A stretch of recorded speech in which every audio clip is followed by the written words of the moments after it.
2 থেকে 3 মিনিটের একটি ছোট গল্প শুনে যাবেন, আশা করি ভালো লাগবে। একটি ছেলে খুবই সাদাসিধা ছিল।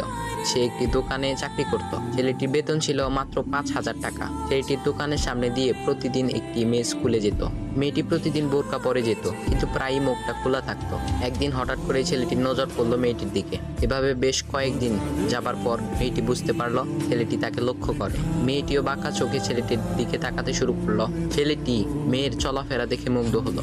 আফসোস করতে লাগলো, ইস, যদি আমিও আজ পড়াশোনা করতে পারতাম, তাহলে সাহস করে মেয়েটির সাথে কথা বলতে পারতাম। মেয়েটি বুঝতে পারলো ছেলেটি তাকে ভীষণ পছন্দ করে। তাই একদিন মেয়েটি ছেলেটির দোকানের পাশে দাঁড়িয়ে রইল।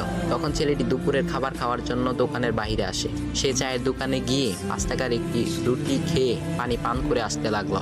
তখন মেয়েটি তার কাছে গেল। তুমি ভাত খেলে না, রুটি দিয়ে পেট ভরবে? তখন ছেলেটি মেয়েটিকে দেখে অবাক হয়ে গেল। তখন ছেলেটি বলল, আমি ভাত খেলে আমার মা, বাবা আর ছোট বোনকে কি খাওয়াবো? মেয়েটি শিক্ষিত, তাই অল্পতেই বুঝে গেল।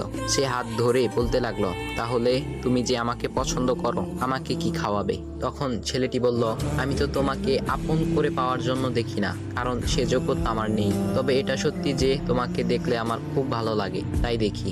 মেয়েটি ছেলেটির কথা শুনে চোখের পানি ধরে রাখতে পারলো না। সে বুঝে গেল ছেলেটির চরিত্র ও ভাবনা অনেক সুন্দর। সেদিন মেয়েটি চলে গেল। বাসায় গিয়ে রাত্রিবেলা মেয়েটি অসুস্থ হয়ে পড়ল। পরে তাকে ডাক্তারের কাছে নিয়ে আসা হলো। বলা হলো মেয়েটার 2টি কিডনি নষ্ট হয়ে গেছে। তখন মেয়ের বাবা ফোন করলো তার বন্ধুর ছেলেকে, যার সাথে বিয়ে দেওয়ার জন্য সে পাগল। কিন্তু মেয়েটি তার বাবার পছন্দের ছেলেকে বিয়ে করতে রাজি না, কারণ সে ছেলেটি টাকা থাকলেও কি হবে, তার চরিত্র খারাপ, সে লোভী। এদিকে মেয়েটির কোনো লোভ ছিল না। যাই হোক, হবু জামাই আসার পর তাকে সব খুলে বলল, তোমার থেকে একটি কিডনি খুলে আমার মেয়েকে দাও। তুমি তো বলছো আমার মেয়েকে তুমি অনেক ভালোবাসো, তাকে পেলে তুমি ভালো হয়ে যাবে, তাহলে আজ পরীক্ষা দাও। তখন ছেলেটি বলল, আমি আপনার রোগা মেয়েকে বিয়ে করতে পারবো না, আমার কি সুস্থ মেয়ের অভাব নাকি? এ বলে সে চলে গেল।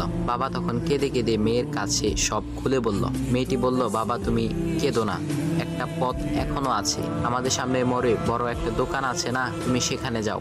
সেখানে যে তাইয়ুব নামের একটা ছেলে আছে, তাকে নিয়ে আসো, আমার কথা বলো। তখন মেয়েটির বাবা ছেলেটিকে নিয়ে আসলো। মেয়েটিকে দেখে ছেলেটির চোখ ভিজে পানি পড়তে লাগলো, কারণ মেয়ের বাবা তাকে সব খুলে বলেছে। তখন ছেলেটি মেয়েটিকে বলল, তুমি আমাকে একটা কিডনি দিবে? ছেলেটি বলল, কিডনি দেবার জন্যই আমি এসেছি। মেয়েটি তাকে বলল, তুমি কি চাও?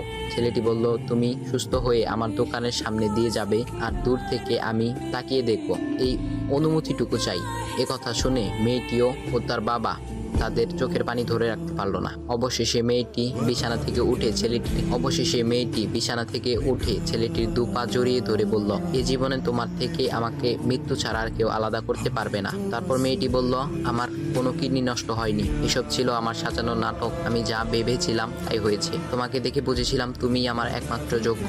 এখন ভাই, তোমাদের এত সুন্দর একটা গল্প শোনালাম, কিপটামি না করে ভিডিওতে লাইক দাও আর একটা কমেন্ট করো।